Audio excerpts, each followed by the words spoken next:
It's time for a night out at Parks Casino. We have everything you want in an exciting, worry-free casino experience. Safety precautions, social distancing, and the best sanitizing team. We have more hot slots distanced apart and the most live table games in the region. What a night. Enjoy our spacious Liberty Bell Beer Garden and get in on the action at the sportsbook. It's time to get out of the house. It's time to visit Parks Casino. Are you ready? Most introductions do not start with, are you ready? But it does when you are about to introduce Lisa Peskin. I'm excited to introduce Lisa Peskin, founder and CEO of Business Development University, a results-driven sales and sales management training, coaching, and consulting firm, focusing on helping individuals and companies grow their revenue by significantly increasing their sales. With more than 30 years experience in sales performance and management, Lisa will energize you and eliminate sales anxiety.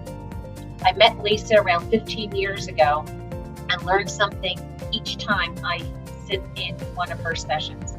Lisa shares the tricks of the trade and offers great advice for best practices for filling your pipeline and generating leads, especially in a virtual environment.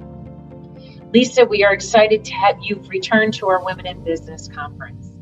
Welcome, everybody. My name is Lisa Peskin, and I'm the CEO and founder of Business Development University. And I'm so thrilled you are able to join us for this presentation on filling your pipeline during this crazy time. How do we change our messaging and game plan to fill the pipeline right now? So I've been in sales for 34 years now, and quite honestly, I never thought I'd be in sales. I originally wanted to be a doctor, then a psychologist, and it shows here that I was getting my MBA at Temple University, and I decided that I was really afraid to speak in front of people. And my dad said, if you're afraid of something, put yourself in a situation to overcome that fear. So I remember running for the president of the MBA Association, figuring that at the very most, I'm going to be talking in front of 12 people. But I did win. And by the time I was done, I had 150 people, and it was a precursor to what I do later in life. So I've been in sales for 34 years, spent a good portion of my time over at ADP, working my way from sales to sales management to running the entire sales force in Philadelphia. And I am so passionate about helping people be as successful as possible in sales and business development. So what I'm hoping to do today is share some ideas with you that you could take, implement right away, and that could help you, if you're not hitting your numbers, help you to get your numbers. If you're an average performer, can we help you to be good? If you're good, can we get you to be great? And if we're great, can we turn you into a superstar? Because it's all about maximizing your performance and your potential. That's what it's all about. So as you're going through this, I want you to think about something. What are your triage areas? What are 3 areas that if you improved upon when it comes to prospecting will have the biggest impact on your performance? And it's not necessarily just areas of improvement. These are the ones that are going to have the biggest impact on your numbers, because sales is a numbers game. So as far as my expectations for our time together is to give you some ideas that you could literally implement right away that could help you fill the pipeline with good qualified opportunities on a consistent basis. So let's get started.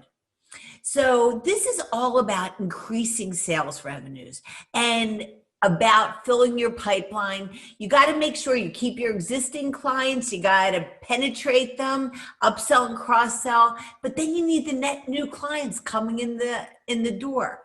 Now, one thing I want to point out, and it took me years to figure this out, quite honestly, not everything works for everybody, and not everything works in every situation. So I used to think we could cookie cutter sales, but you can't. People could have different strengths in different areas of opportunity, and they could get from point A to point B in a very different way. So I'm going to give you some of these ideas and realize that they're not all going to work, but take the ones that you think you'd like to try and let's start implementing them. So Here we are, baseball season. Thank goodness we're back to professional sports. But I want you to think in these terms. Sometimes people think they need a quantum leap in order to get from average to great. But quite honestly, sometimes it's just little tweaks. So if I said a professional baseball player had a 280 batting average, that means they get 28 hits for every 100 at bats. You'd say, pretty good performer. But then if I said 330, you'd say Hall of Famer. What's the difference? 5 hits for every 100 at bats, 5%. There's really not a big difference between those people that are down here and those people that are the superstars. So we want to make sure we're always doing everything we can to be as successful as possible. So when it comes to sales success, it's a function of 3 areas, in my opinion. It's a function of, am I doing enough activities to fill my pipeline with good qualified opportunities on a consistent basis? 2, do I have a good process? So once I've got a suspect or prospect sitting in front of me or on a virtual screen, do I have a good process to take them through? And the last piece of the puzzle is this and this. It's attitude and motivation. And guess what? That last piece is the most important. But we're going to spend time today on figuring out what are those activities and what is the process. So the key to consistent performance in sales is consistent activity. There's a direct correlation between the activities that you do and the results that you get. And by the way, every single time in my 34 career, I started going like this, I knew that there's one thing I needed to do, just increase the activity levels. I had this guy that worked for me, and his nickname was Slick. And I'd say, Slick, you're an A student getting C's, because he was slick, as he could sell ice cubes to Eskimos, but 3 years in a row comes in 100% a quota. And he'd go, what's Peskin all over my case for? I'm 100% a quota. Well, this is what Slick did. He's 92% a quota. That's not acceptable. I'm all over his case. He goes pedal to the metal. All of a sudden, his pipeline starts increasing. The sales start increasing. His percentage of quota is now 107%. And you know what Slick did? He went like this. He took the pedal off the metal totally and didn't prospect during the good times. And I'm guessing a bunch of you have fallen into the same traps. If he had only kept his pedal like this and consistently prospected. And by the way, I worked with Slick in the early 90s. I was at a wedding with him in 1997. He goes, Peskin, I finally understand what you were trying to tell me all these years. And by the way, Slick now has his own company and is amazing in his results, but he just figured out we got to consistently prospect. So when your pipeline is not where it needs to be, you start trying to close everything, right? You start pushing way beyond where you want to push. But if your pipeline has a lot in it, I don't care about closing any one thing. So when it comes down to it, so many of us, especially when our pipelines aren't where it needs to be, we try to fit a round peg into a square hole and try to make accounts that aren't a good fit because we don't have enough in there. So the trick is not only filling your pipeline, but filling it with good quality opportunities on a consistent basis. So when we look at your business, it is comprised of 3 components. It's your net new business coming in the door. And as I said before, it's keeping our existing clients and penetrating them. Again, we're going to be focusing on getting new ones through the door. So when you're in sales or business development, the fact of the matter is, you're your own boss, right? And if you only got a choice of 1 employee to work for you in sales, which would you pick? Would you pick the one that has a well-defined game plan, or would you pick somebody that's winging it every day? Well, we want someone that's got the well-defined game plan. So the fact of the matter is, when we're looking at our prospecting, we got to know what the numbers look like because we got to figure out what we need to do. So you could guess I like sports here. But when we're looking at the prospecting, we have different size clients. So we have our singles, our doubles, our triples, our home runs, and our grand slams. Well, we put the range to all of them. We figure out how many sales that we need at each of these ranges, and then it tells us how many total sales. So for instance, in this particular example, this person needs 24 sales in order to make their numbers for the year. 24 sales. All right, so that's a key number that we need to have. And for all of you, I highly recommend you do this for yourself. Figure out what your singles, doubles, triples, home runs, and grand slams. Because once we know how many sales, then we could start working the numbers backwards. So if I need to have 24 sales, well, I need to have 2 sales every single month, right? And in this particular example, it shows me what the annual revenue needs to be, right? And then I apply my close ratio is proposals to sales. Typical close ratio is 30%. And then I know not every appointment is going to turn into a proposal. This is your Keynet number. It's the net new appointments. Everybody needs to know how many net new appointments do you need to go on each and every week in order to make your number. Because then we go one step backwards and figure out what you need to do in order to generate those appointments, because that's what this is all about, right? So this may be a little hard for some of you to see, but I do have copies of all of my tools on our website at businessdevelopmentuniversity.com. You could go right to resources and BD utensils, and you'll see this particular tool, which is called our Wheel of Fortune. So this is meant to represent everything that an individual or company could do to get the qualified leads coming in. Everything under marketing, we don't do at BDU. That's a marketing company. But everything else does apply to us. What do we need to do with our prospecting efforts? I don't say cold calling, I say prospecting. We'll talk about that in a moment.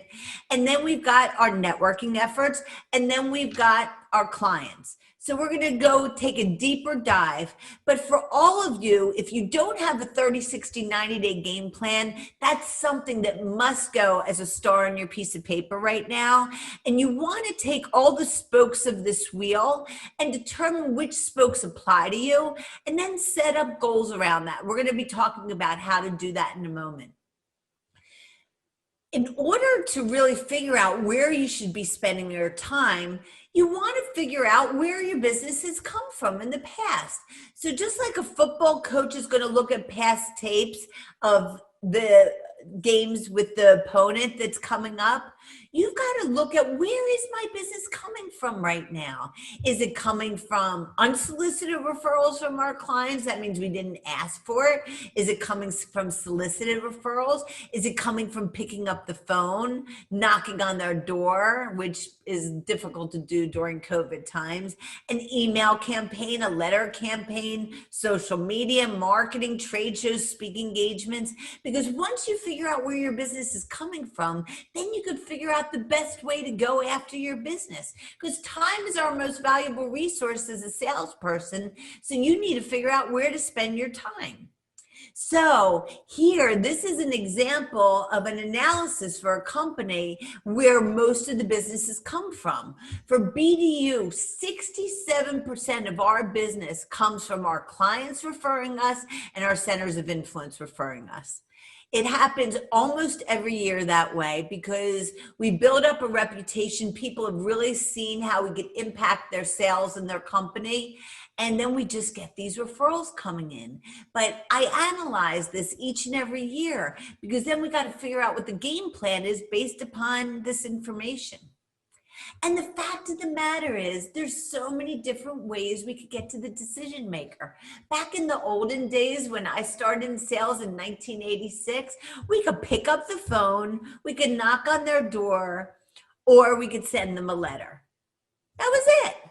There was no email. There was no automated attendance back then. It was all this manual effort. But now there are so many different ways to get to decision makers.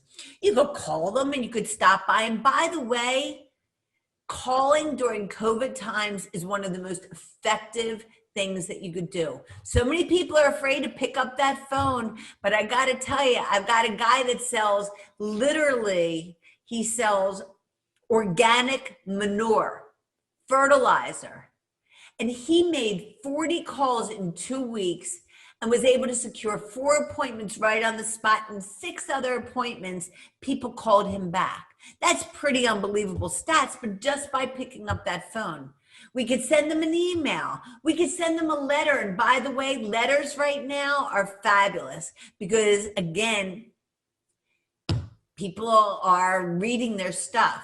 We could connect with them on LinkedIn. We could follow them on social media. We could comment so they get to see you, right? We could attend some virtual events that they might be having. We could ask common connections for an introduction. Go into that person and you could see who else knows this person. Or go into the company and see who in your network might know of somebody in that company. We could make an introduction to somebody, for them to somebody else. We could go to places we know that they're going. Again, that's a little bit more difficult during COVID times. We could send them articles or blogs. That's a great way, either again through mail or through email. We could attend different events or networking that they might be a part of. We could figure out if they're on any boards or associations and get involved with those. And there's probably even more ideas of how to get to the decision maker. But there are so many different ways, and you need to go at it from a multi-prong approach. If you just do the same thing over and over again, you may not get in touch with somebody. And the fact of the matter is, stats tell us it takes 8 to 12 touches to get in. How many salespeople are giving up after 1 to 2 touches, or 3 touches, or 4 touches? If it takes 8 to 12 touches, think about it. Back in the days when we were allowed to go and gamble, you're sitting at a slot machine. You've just poured money into it for an hour, and then you get up and somebody sits in your chair and jackpot. Well, this is the same thing. You don't make that 8th touch, you're not getting the benefits. You're not getting that jackpot. So we do strongly believe at BDU at multi-touch programs. And these are just 2 examples of multi-touch programs: an email, LinkedIn call, email invite, right? I had a logistics company that implemented this. They never had so many net new appointments. And by the way, not only do you need to figure out the touches, but you need to figure out what the cadence is. So a lot of our clients will go weekly for the first 4 weeks, then go to bi-weekly, then go to monthly. But you do this, especially with your top 50 prospects, there's no way you're not going to enrich your pipeline. And here's just an example. By the way, on the website, you'll see a STAR tracking form, strategies and tactics to achieve results, and it will give you a great way to measure your progress against these multi-touch systems. But the example here is in week 1, you start with the first 10. Week 2, you do the first touch to the second group and the second touch to the first group, and so on. And again, this is a perfect way to organize your networking efforts and make sure you're going after those heavy hitters, your triples, your home runs, and your grand slams. This one slide could change your entire life. I told you about the spokes of the wheel. Make sure you're setting SMART goals: specific, measurable, aligned with the company goals, realistic in time. There's 2 types of goals. There's activity goals and there's result goals. So there's a direct correlation between the activities that you do and the results that you get. So if the results aren't where it needs to be, you need to put your activities at a higher level. So take all those spokes, establish the SMART goals, and you'll find another form or tool on the website called a goal tracking form. You could put everything right there. So then you know, how many calls do I want to make? So I'm coaching one of my other folks yesterday, and in the last month, she was able to generate 5 net new appointments. And she's doing all this stuff. And I said, okay, where are most of the appointments coming from? She goes, oh, they're all coming from calls. Well, then I looked at her calls. Her goal was 60 a week, but she was only hitting 30. Can you just imagine how many appointments she would set if she had hit her actual goal, right? So make sure that you got all this defined and hold yourself accountable to this, right? To develop your list of the targets that you're going after, here are all different resources. Hoover's, Info USA, Google. You'll see so much here, right? And by the way, Zoom Info is another one that I could add to here that a lot of our clients are using. But all I'm looking for is a list of companies that are in your sweet spot, that are the larger opportunities, and then let's start going after them. Once you get these lists together, now you're all set to really do your prospecting. Now, as far as who we should be prospecting, we've got old clients, old prospects. We've been talking about a top 50 list, and we've got our LinkedIn searches. Everybody should know you could put in 3 saved searches. So you could say, I want CEOs that are in manufacturing that are second connections in the Philadelphia area. And LinkedIn will do that search and constantly send you new people that fit that parameter. So we might as well go after our low-hanging fruit. Old clients are great to go after. Old prospects, they've already spoken with you in the past. So let's be smart about our prospecting efforts and do first things first. We've got to be able to identify your ideal prospect. Are you industry agnostic, or do you work in a particular industry? What size company? Is it by employees? Is it by revenues? What are the decision maker titles that you want to go after? What geographic area?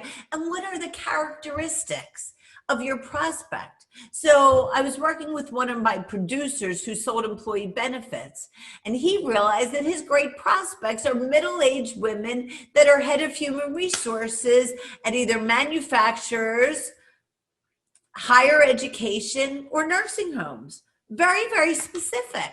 And by the way, the more specific you could get in describing your ideal client, the easier it's going to be to get referrals from your centers of influences. Now, the components of a phone call or components of an email. Now, we could do it in a whole bunch of different ways, but here are the major things. You need to introduce yourself. You got to go to the reason for the phone call. You got to figure out if it's a good time to speak. You name drop other companies that you're working with or similar type companies if you can't name drop. You got to use benefit statements. That's something that's often missed when it comes to prospecting. And then the whole reason for prospecting is to close for the appointment. Once you go for the close, you handle objections and close again if needed. So now we're going to dive a little bit deeper into some of this. So a lot of the times we do get somebody answering the phone for somebody else. So what are some ways to bypass those screeners, especially when we're going after the C-suite? Call in the off hours. I've been telling my clients, call between 7:30 and 9 right now. You'll people pick up the phone. Call on a Friday afternoon. Call on bad weather days, right? Use the person's first name. Hi, this is Lisa. May I please speak with Bill? Mention your legitimate reason to call. I'm calling because so-and-so referred me. Call early and late. Call on holidays, snow days. Respond when they say, what is this in reference to? Have a good response. Use strong benefit statements. Reference other clients. Once you found out the receptionist's first name, hi, Mary, it's Lisa. May I please speak with Bill? And sometimes a little trickier way is ask for accounting or sales, and they'll often say, oh my gosh, I got transferred to the wrong department. Can you please transfer me? Because sometimes people don't screen inside transfers. And then we get objections. I'm not interested, send me information, call me back in 3 months, call me back next year, happy with current provider, bad experience, I'm not the right person, I'll call you if I'm interested, too busy, don't have time, take me off your list, all these objections that we're constantly getting. Well, for each one of you, you need to have a cheat sheet of how to handle these objections, because even send me information is actually an objection. They're basically saying that because they want to get you off the phone. So you need effective techniques in order to get into these, right? And so we do need to handle objections, and we do need to make sure we've got really strong benefit statements. So I had somebody recently, and she said, I want to talk to the person who's in charge of packaging to talk about your packaging. Well, guess what? It's coming across, I want to sell you some packaging, right? It's not going to be effective that way. But if we call and we say, I've been able to work with XYZ and ABC company, and I've been able to help them make their packaging more sustainable while significantly improving their shipping rates, as well as coming up with new designs that makes it more pleasing to the eye for consumers, which would eventually increase market penetration. You need to throw out benefit statements.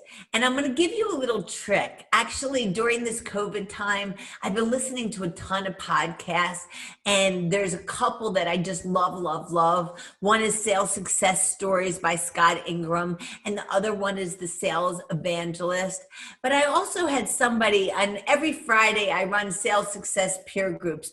And we recently had somebody that I worked with back in the 90s, and he was giving me some ways that he is able to help his team with prospecting. And interestingly enough, he said he never even introduces himself. He says, thank you for taking my call. And then instead of saying, is this a good time? Because most people will say no.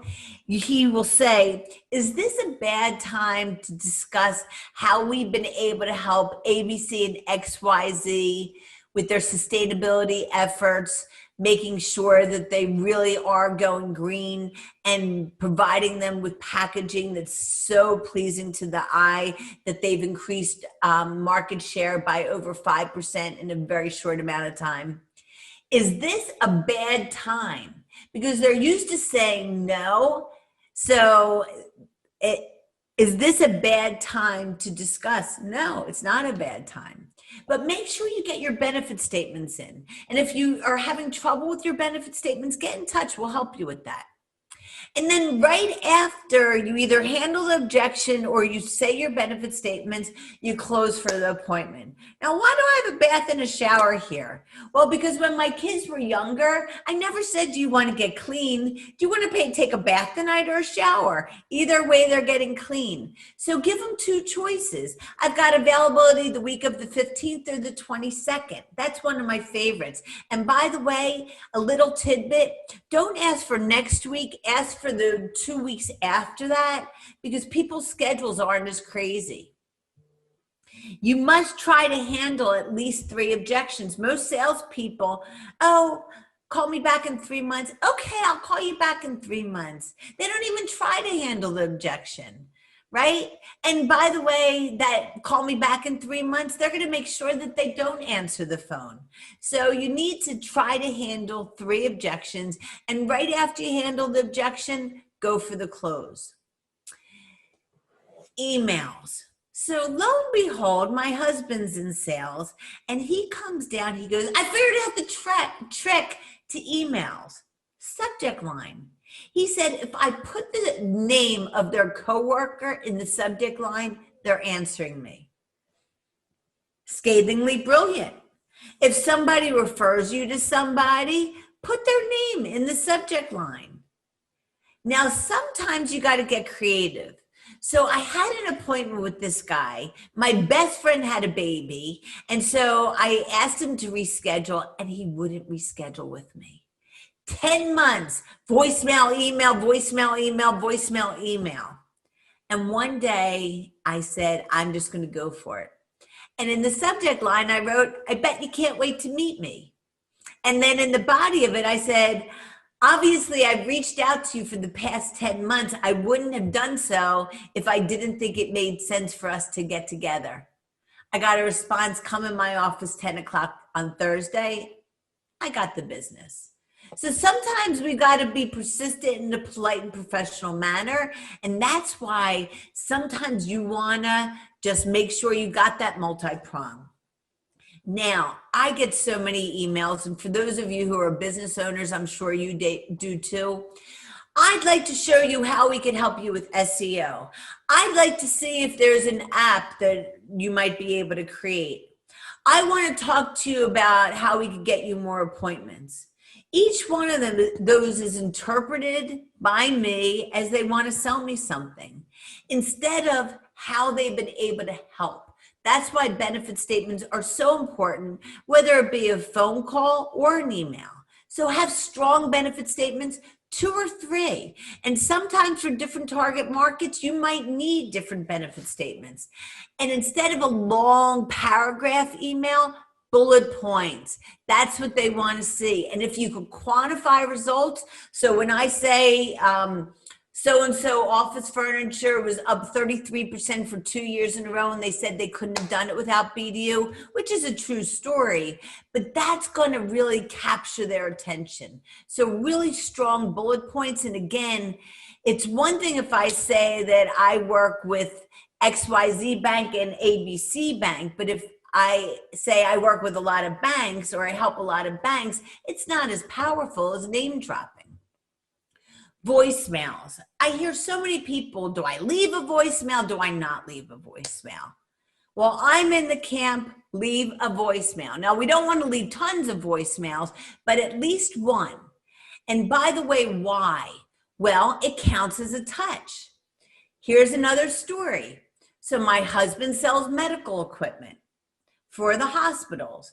He was trying to get in touch with Dr. X. He wasn't able to get in touch with Dr. X, but left her some voicemails and emails and so on.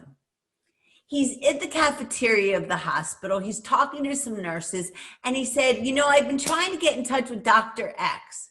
All of a sudden, Dr. X is sitting at the next table, says, I'm so-and-so. She goes, who are you? He goes, I'm Neil Peskin. She goes, you're Neil Peskin? You've left me so many messages. And then invited him over to her table. It counts as a touch, short and sweet. And by the way, if you're going to give your number, either give enough time for them to write it down or repeat it twice, because if they have to listen to your voicemail twice, they're not going to respond. But sometimes I'll pair a voicemail with an email, and I'll say something like, I'll also send you an email so it'll be easier for you to respond. Because if someone leaves me a voicemail, I got to figure out when to call them back. But if they send me an email with some dates that might be good for them, it works beautifully. Oh, and by the way, some people will even, as part of their process, send out a calendar invite. If people accept, you got the appointment. Videos. Videos are the new thing when it comes to prospecting. And by the way, they don't have to be perfect. They could be little videos. In fact, so many people that I'm talking to are using it all throughout the process, not only to get the appointment, but to secure it.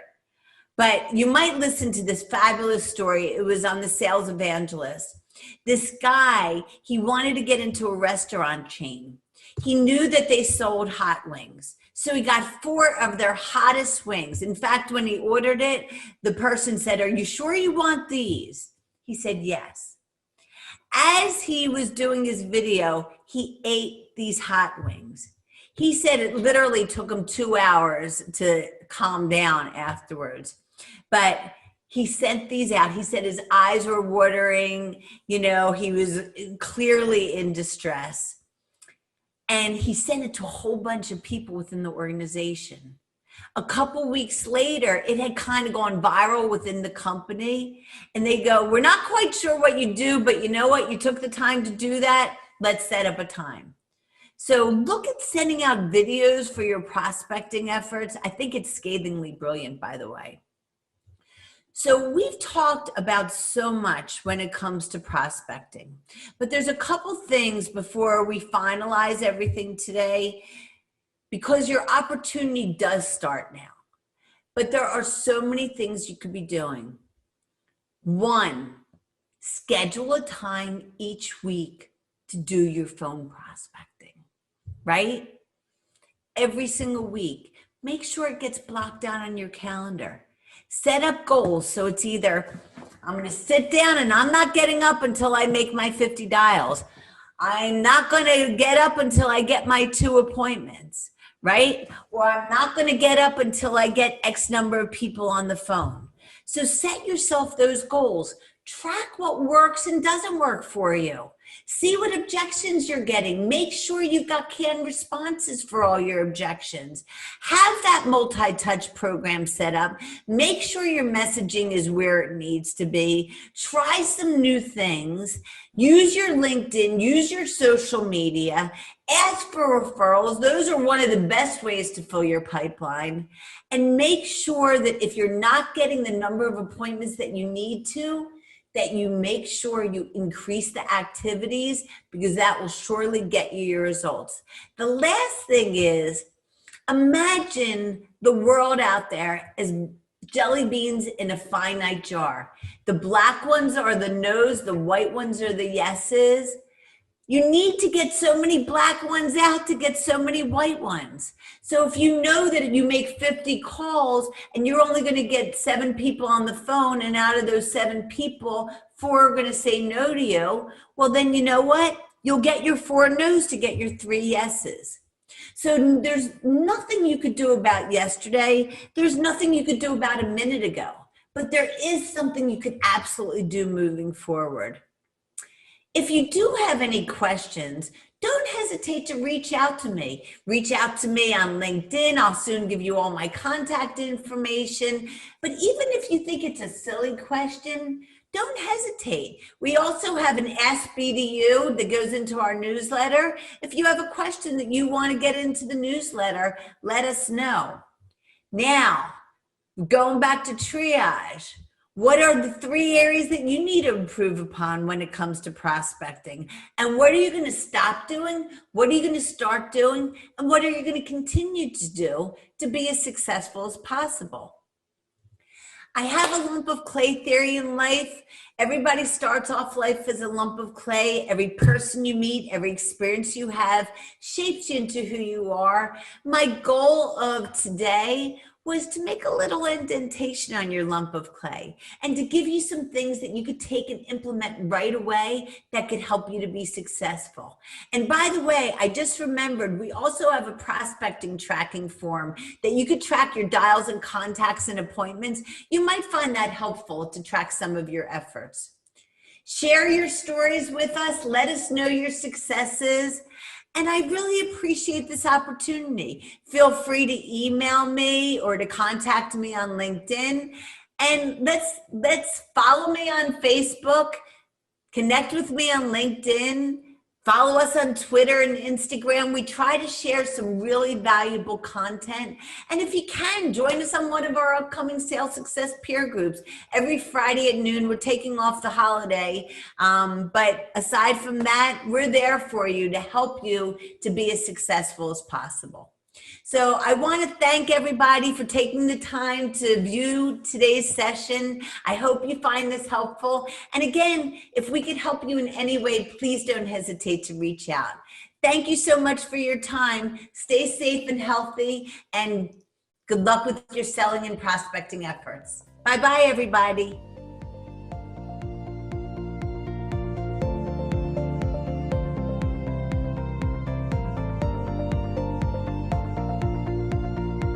I would like to take a moment to thank our generous sponsors. Through their support, we are able to bring you quality programming and a virtual networking experience. I'd like to thank our corporate sponsors, Philadelphia Federal Credit Union, Parks Casino, TD Bank, Marshall's Distribution Center, Philadelphia. I'd like to thank our executive sponsors, Chorus Services, Holy Family University, Inverse Paradox, Jefferson Health Northeast, Nazareth Hospital, Northeast Family YMCA, PICO, Philadelphia Gas Works, Philadelphia Industrial Development Corporation, Rivers Casino, St. Basil Academy, and Witham Smith & Brown.